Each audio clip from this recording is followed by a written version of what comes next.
প্রিয় নবাগত শিক্ষার্থীরা কেমন আছো তোমরা? আশা করি সবাই খুব ভালো আছো আর ভালো থাকবে, এটাই তো মার্টিন লুথার পরিবারের কামনা। সবাইকে আবারও আমার ইংরেজি ক্লাসে স্বাগত জানাচ্ছি। তোমাদের পড়াচ্ছি ফার্স্ট পেপার এবং সেকেন্ড পেপার অ্যাকুমুলেটিং করে পড়াচ্ছি, একত্র করে পড়াচ্ছি। যা হোক না কেন, আজকের যে ক্লাসটি নেব এটা হচ্ছে সেকেন্ড পেপারের উপরে। তোমাদের এর আগের ক্লাসে গ্রামারের সংজ্ঞা দিয়েছিলাম, টেন্সের সংজ্ঞা দিয়েছিলাম। আশা করি তোমরা সংজ্ঞাগুলো সবাই শিখেছ। আর যে বিষয় নিয়ে কথা বলেছিলাম তা হচ্ছে টেন্স। টেন্স তোমাকে জানতেই হবে, পারতেই হবে, বিকল্প কোনো কথা নেই। তোমরা টেন্সের গঠন অনেকেই হয়তো জানো, আবার অনেকেই হয়তো জানো না। আমি খুব সহজভাবে তোমাদের সামনে টেন্সের গঠন উপস্থাপন করব, তোমরা যাতে করে খুব সহজে সব সময়ের জন্য মনে রাখতে পারো। তাহলে আমরা একটু বোঝার চেষ্টা করি। এর আগের ক্লাসেই বলেছিলাম প্রত্যেকটা সেন্টেন্সেরই বা প্রত্যেকটি টেন্সের যখন গঠন বলবো আমরা সাধারণত সাবজেক্ট বলি, তারপরে ভার্বের অংশ এবং পরে অবজেক্ট বলি। অবজেক্ট না বলে আমরা কি বলবো? এক্সটেনশন বলবো। এর কারণ আছে, কারণ কোনো সেন্টেন্সের শেষের অংশে অবজেক্ট থাকে না থাকে কমপ্লিমেন্ট, কোথাও কমপ্লিমেন্ট থাকে না থাকে অবজেক্ট, এছাড়াও অবজেক্ট বা কমপ্লিটিং ছাড়াও বাকি অনেক কিছুই থাকে, যার কারণে আমরা এক্সটেনশন বলবো। এটা সবাই মাথায় রাখো। তাহলে খুব অল্প সময়ের মধ্যে আমরা সেই গঠনগুলো 12 প্রকার, 3 4 12 প্রত্যেকটা টেন্সকে যে 4 ভাগে ভাগ করা হয় এর গঠনগুলো শিখব। সবাই বোর্ডে দিক খেয়াল করো। দেখো, আমি যদি এখন একটু দেখো টেকনিকটা দেখো।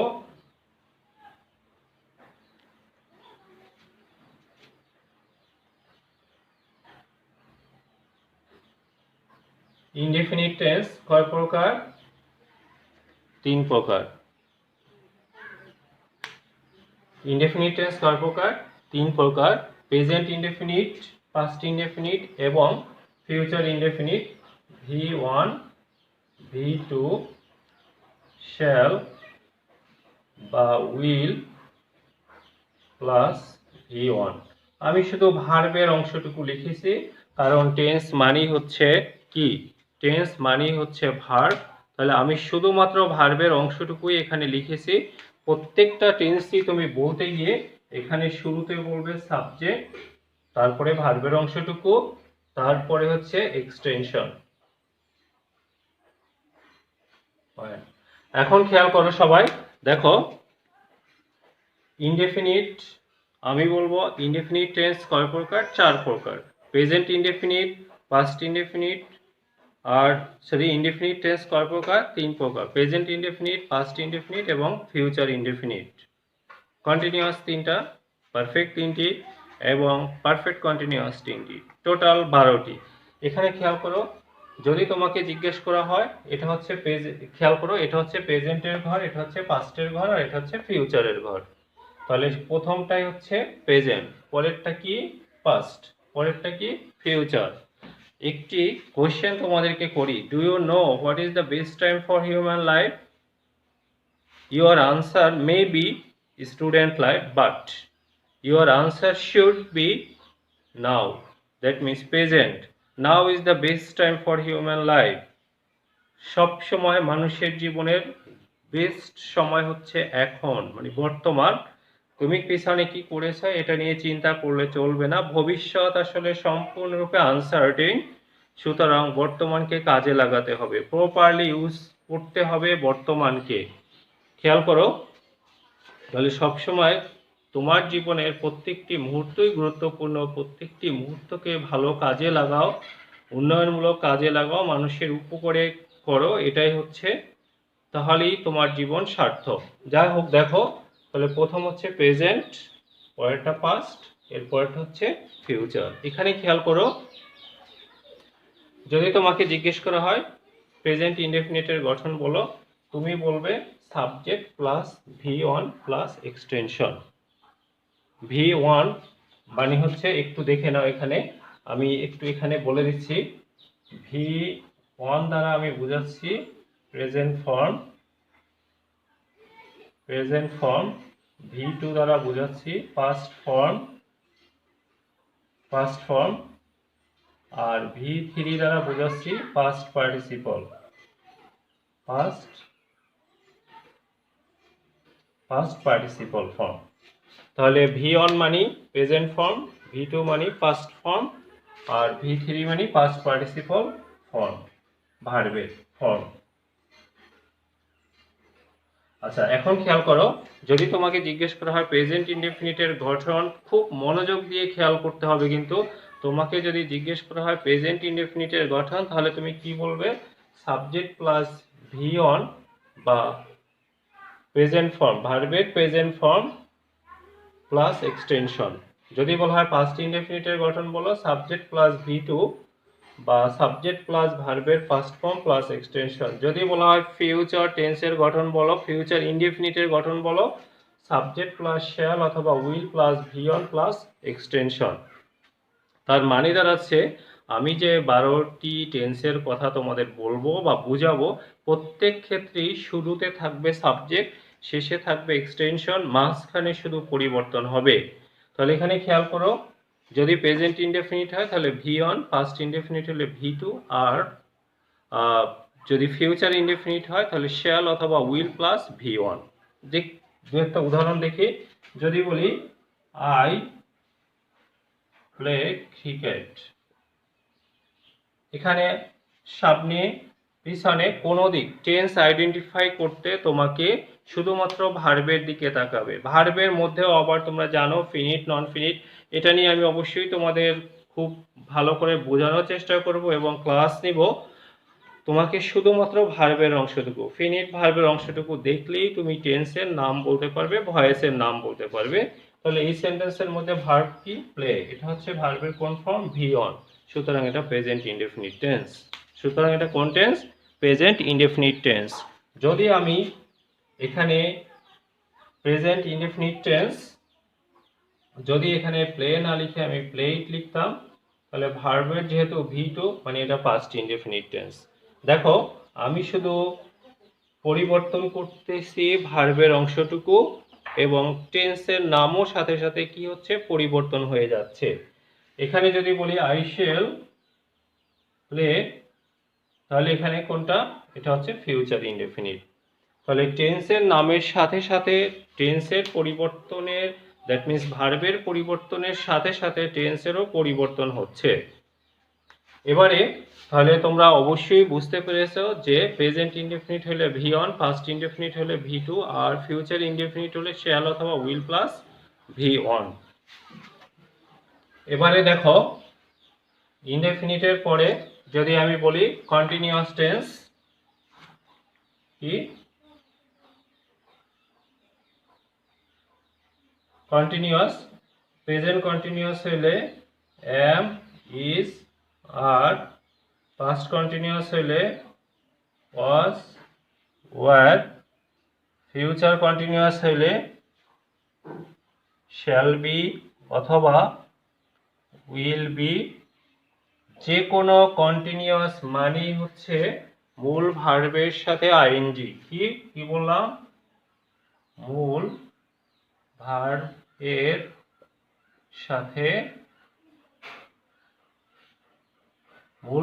সাথে আইএনজি। যে কোনো কন্টিনিউয়াস মানেই হচ্ছে মূল ভার্বের সাথে আইএনজি। তাহলে এখানে খেয়াল করো, যদি আমি তোমাকে জিজ্ঞেস করা হয় আর প্রত্যেকটার শুরুতে কি আছে? সাবজেক্ট, এবং শেষে কি আছে? তোমরা বলো এক্সটেনশন আছে। তোমাকে যদি জিজ্ঞেস করা হয় প্রেজেন্ট কন্টিনিউয়াসের গঠন বলো, তাহলে তুমি কি বলবে? সাবজেক্ট প্লাস am অথবা is অথবা are প্লাস মূল ভার্বের সাথে আইএনজি প্লাস এক্সটেনশন। যদি বলে পাস্ট কন্টিনিউয়াসের গঠন বলো, সাবজেক্ট প্লাস was অথবা were প্লাস মূল ভার্বের সাথে আইএনজি প্লাস এক্সটেনশন। যদি বলে ফিউচার কন্টিনিউয়াসের গঠন বলো, সাবজেক্ট প্লাস শ্যাল বি অথবা উইল বি প্লাস মূল ভার্বের সাথে আইএনজি প্লাস এক্সটেনশন। তার মানে কন্টিনিউয়াস টেন্স মানেই হচ্ছে মূল ভার্বের সাথে আইএনজি, সেটা কন্টিনিউয়াস। এখানে তোমাদের একটু বলে রাখি, কন্টিনিউয়াস কথা থাকলেই মূল ভার্বের সাথে কি হবে? আইএনজি। সেটা পারফেক্ট কন্টিনিউয়াস হলেও মূল ভার্বের সাথে কি থাকবে? আইএনজি থাকবে। তাহলে প্রেজেন্ট কন্টিনিউয়াস হলে am is are, past continuous হলে ওয়াজ ওয়ার, ফিউচার কন্টিনিউয়াস হলে শ্যাল বি এবং উইল বি, আর সকল কন্টিনিউয়াসই মূল ভার্বের সাথে থাকবে কি আইএনজি। তাহলে আশা করি তোমরা কন্টিনিউয়াস গুলো বুঝতে পেরেছো।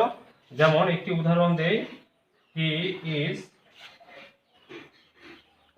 Writing an article.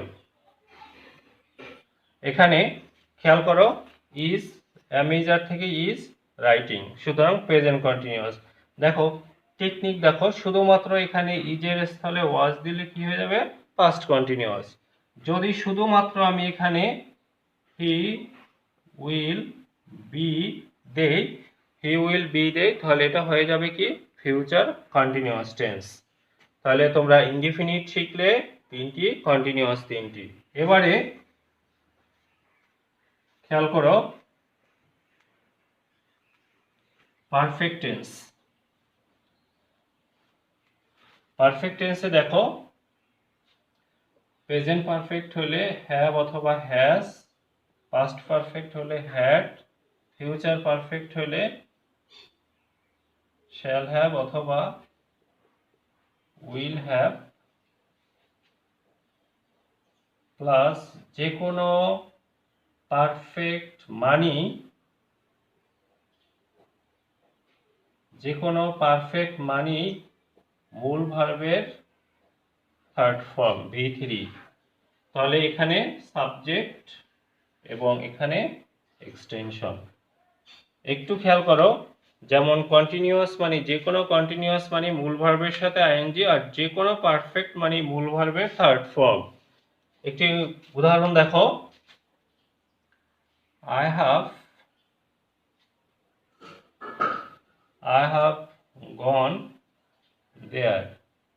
এখানে হ্যাভ অথবা হ্যাজ থেকে হ্যাভ মূল ভার্বের থার্ড ফর্ম, সুতরাং এটা প্রেজেন্ট কন্টিনিউয়াস, সুতরাং এটা পাস্ট প্রেজেন্ট পারফেক্ট, সুতরাং এটি কি present perfect tense, I am sorry, এটা প্রেজেন্ট পারফেক্ট টেন্স। এবারে যদি I had bought a car, এখানে হ্যাড বট, সুতরাং V3, এটা পাস্ট পারফেক্ট। আমি যদি বলি I shall have gone there, এখানে shall have বা will have যেটাই থাকুক না কেন V3, সুতরাং এটা হচ্ছে পাস্ট, এটা হচ্ছে ফিউচার পারফেক্ট টেন্স। তাহলে প্রেজেন্ট পারফেক্ট হলে হ্যাভ অথবা হ্যাজ, পাস্ট পারফেক্ট হলে হ্যাড, এবং ফিউচার পারফেক্ট হলে শ্যাল হ্যাভ অথবা উইল হ্যাভ, আর মূল ভার্বের থার্ড ফর্ম তো সবগুলোর সাথে আসি। এবারে পারফেক্ট কন্টিনিউয়াস টেন্স কি, পারফেক্ট কন্টিনিউয়াস টেন্সের ক্ষেত্রে দেখো, পারফেক্ট কন্টিনিউয়াস টেন্সের ক্ষেত্রে শ্যাল হ্যাভ অথবা, দেখো বিন প্লাস মূল ভার্বের সাথে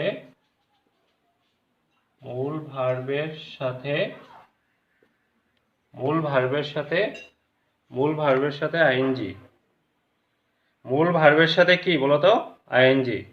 তাহলে এবারে কথা হবে কি নিয়ে, perfect continuous tense. Perfect continuous মানে হচ্ছে কি পারফেক্ট এবং কন্টিনিউয়াসের দুটোর সমন্বয়ে। তোমরা অবশ্যই খেয়াল করেছো যে আমি এই অংশ পারফেক্টে যে have, has, had, shall have, will have ছিল, এতটুকু আমি মুছে নিই। তাহলে এতটুকু নিলাম পারফেক্ট থেকে। আর কন্টিনিউয়াসে তোমরা জানো মূল ভার্বের সাথে আইএনজি ছিল, মাঝখানে একটি বিন আনলাম, সুতরাং এটি হচ্ছে পারফেক্ট কন্টিনিউয়াস টেন্স। তাহলে এখানে সবাই খুব মনোযোগ সহকারে খেয়াল করো, প্রত্যেকের শুরুতে সাবজেক্ট এবং শেষে তো এক্সটেনশন আছেই। তাহলে এই নিয়ে হচ্ছে আমরা কথা বলতেছি। খেয়াল করো, যদি তোমাকে জিজ্ঞেস করা হয় প্রেজেন্ট পারফেক্টের গঠন, তাহলে তোমাকে বলতে হবে সাবজেক্ট প্লাস হ্যাভ অথবা হ্যাজ প্লাস বিন প্লাস মূল ভার্বের সাথে আইএনজি প্লাস এক্সটেনশন। যদি বলা হয় যে পাস্ট কন্টিনিউয়াসের গঠন বলো, তাহলে তোমাকে বলতে হবে subject plus had plus been plus মূল ভার্বের সাথে আইএনজি প্লাস এক্সটেনশন। যদি তোমাকে জিজ্ঞেস করা হয় ফিউচার পারফেক্ট কন্টিনিউয়াসের গঠন বলো, তাহলে সাবজেক্ট প্লাস শ্যাল হ্যাভ অথবা will have plus been plus মূল ভার্বের সাথে আইএনজি প্লাস এক্সটেনশন।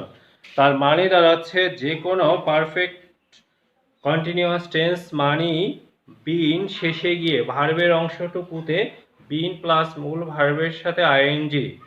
আর যদি প্রেজেন্ট পারফেক্ট হয় তাহলে হ্যাভ হ্যাজ, পাস্ট পারফেক্ট হলে হ্যাড এবং ফিউচার পারফেক্ট হলে শ্যাল হ্যাভ অথবা উইল হ্যাভ। আশা করি সবাই এই 12 প্রকার টেন্স বুঝতে পেরেছো। আমি আর একবার বলবো, একটু খেয়াল করো, দেখো তোমরা এই টেকনিকটা মনে রাখতে পারো কিনা। সাবজেক্ট এবং এক্সটেনশন সব টেন্সেই থাকবে। এখন প্রেজেন্ট যদি ইনডেফিনিট বলি, তাহলে প্রেজেন্ট ইনডেফিনিট হলে ইনডেফিনিটের ক্ষেত্রে প্রেজেন্ট ইনডেফিনিট হলে ভি1, পাস্ট ইনডেফিনিট হলে ভি2, আর ফিউচার ইনডেফিনিট হলে শ্যাল অথবা উইল প্লাস ভি1। যদি কন্টিনিউয়াসের কথা বলি তাহলে প্রেজেন্ট কন্টিনিউয়াস হলে am is are, past continuous হলে was were, ফিউচার কন্টিনিউয়াস হলে শ্যাল বি অথবা উইল বি। এবং সব কন্টিনিউয়াসে, তার মানে তিনটি কন্টিনিউয়াস টেন্সেই মূল ভার্বের সাথে কি থাকবে? আইএনজি থাকবে। এবারে যদি পারফেক্ট টেন্সের বেলায় আসি, তাহলে প্রেজেন্ট পারফেক্ট হলে হ্যাভ হ্যাজ, পাস্ট পারফেক্ট হলে হ্যাড, ফিউচার পারফেক্ট হলে শ্যাল হ্যাভ অথবা উইল হ্যাভ। এবং সকল পারফেক্টই মূল ভার্বের শেষ থাকবে কি? মূল ভার্বের থাকবে থার্ড ফর্ম, মানে পাস্ট পার্টিসিপল ফর্ম।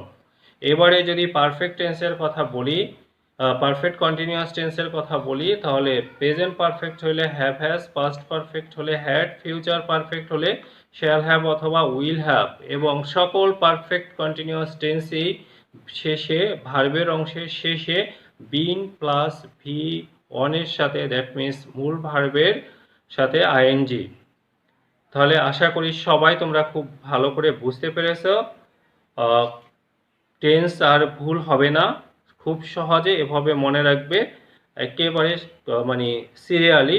যেমন আমি আরেকবার সিরিয়ালি বলছি, দেখো ভি1, ভি2, শ্যাল অথবা will plus V1, am is are, was were, shall be will be মূল ভার্বের সাথে ING, have has, had, shall have, will have মূল ভার্বের third form, have has, had, shall have, will have been plus মূল ভার্বের সাথে ING.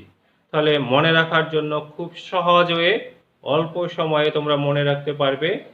আগামী ক্লাসে তোমাদের পড়ার হলো এই 12 প্রকার টেন্সের গঠন এবং উদাহরণ। তোমরা খুব মনোযোগ সহকারে এগুলো শিখবে। এই পারফেক্ট কন্টিনিউয়াসে দু একটি উদাহরণ যদি আমরা দেই, একটু দেখো। যেমন they have been washing TV. They have been watching TV for 5 minutes.